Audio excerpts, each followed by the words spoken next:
ओम नमः शिवाय। बहुत सुंदर सुंदर फूल फुटे चंपा फूल।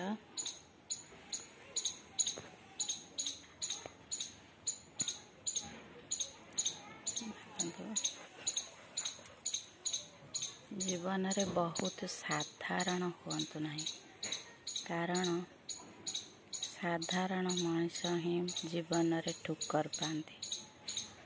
जेपरी गोटे जंगल रे साधारण पशु आग बलि पड़ती हिंस्र जंतु पाखरे, ठीक सेहीपरि मनीष जदि अति साधारण हुए ताको जीवन रे बलि पड़ी बंचिबा हुए।